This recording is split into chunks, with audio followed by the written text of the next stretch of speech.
banks of the historic Danube River lies the beautiful city of Budapest, which is in reality a combination of what was formerly two cities, Buda on the left bank of the Danube and Pest on the right, as we see it here.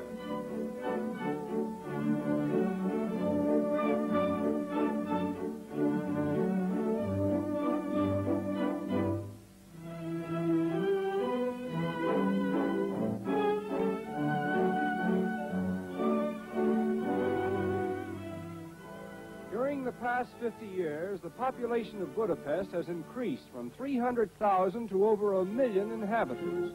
And being the capital city, it supports one of the largest houses of parliament in the world. A fitting home for the government of a nation that has lived through over 1,000 years of interesting history. And this reminds us that Hungary was formerly an important part of the great Austro-Hungarian Empire, which was disintegrated as a result of the last war, all of which is uniquely illustrated by a floral map in Liberty Square. The section shown with light flowers represents Hungary as it is today, and the boundaries designated by red flowers shows it as it was before the Treaty of Trianon. Naturally, the people of Hungary are determined to have this treaty revised, and until it happens, they claim a flag will hang at half-mast beside the floral map in Liberty Square.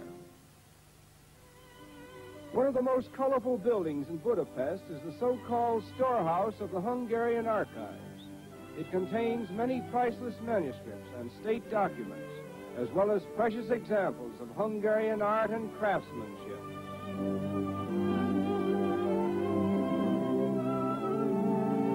The shopping districts of Budapest are on a par with the best of those in modern cities, and one may purchase here the choice products of Hungary as well as the world at large.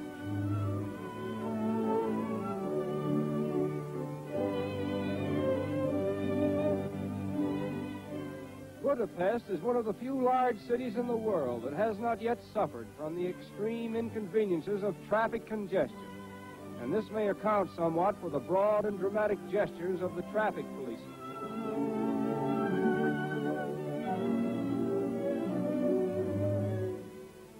The year of 1849 was a most important one in the history of Budapest, for it was the year in which the famous Chain Bridge was completed, the first of its kind in Europe, and even today it is one of the city's chief attractions. At first it was thought insufficient clearance had been allowed for the larger steamships, but an ingenious method was discovered whereby smokestacks lean backwards in humble obeisance as they pass under the bridge.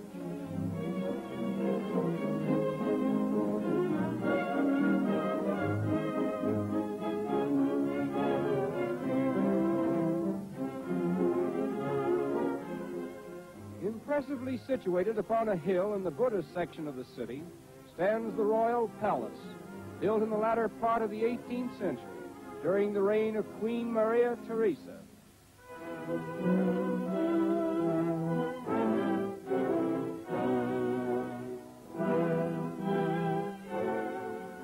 No history of Budapest or Hungary would be complete without including a few facts about St. Stephen, to the memory of whom several memorials are consecrated. About 1,000 years ago, St. Stephen, who is reported to be the real founder of the Hungarian nation, was crowned by the Pope as the first Christian king of Hungary, and by this act, a country formerly under Eastern influence was brought into the fold of Western civilization.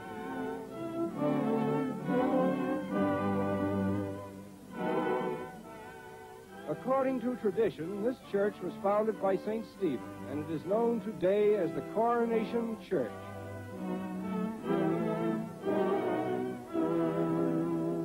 On an artificial island stands the Museum of Agriculture, considered to be one of the best constructed buildings in Europe.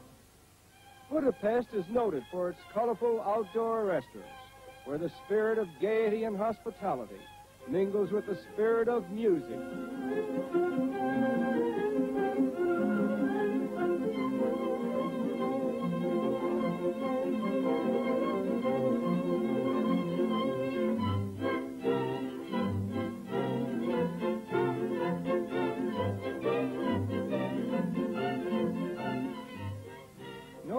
composer has done more toward glorifying Hungarian gypsy music than Franz Liszt, one of Hungary's greatest contributions to the world's Hall of Fame.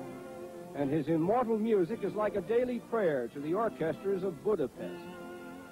On Margaret's Island, there is a thermal grotto in which it is said a holy man once lived and wrought miraculous cures by bathing people in the thermal springs that are found all over Budapest.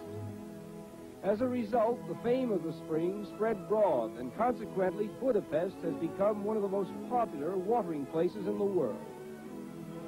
This is one of the largest outdoor swimming pools on Margaret's Island, and although it is kept intact by artificial walls, its water supply comes from natural springs under the floor of the pool.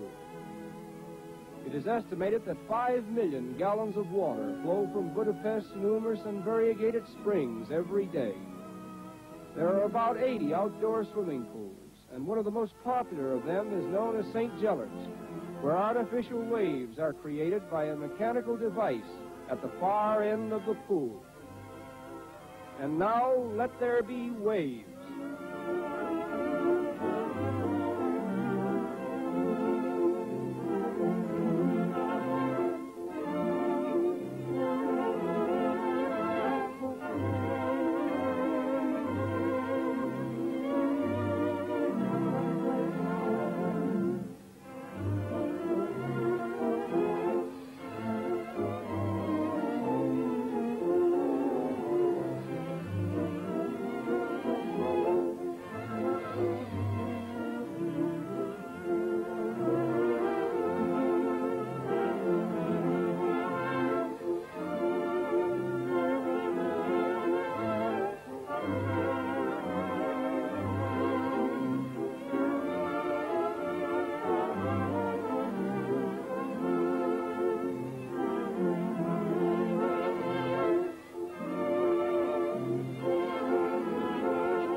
This doesn't seem to be the proper time to say farewell to beautiful Budapest.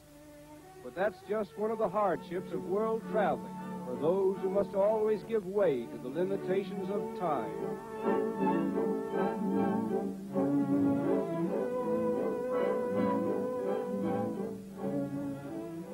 So now, with a final glimpse of that famous river which inspired one of the world's immortal waltzes, we will conclude our impressions of beautiful Budapest and waltz away to other ports of call.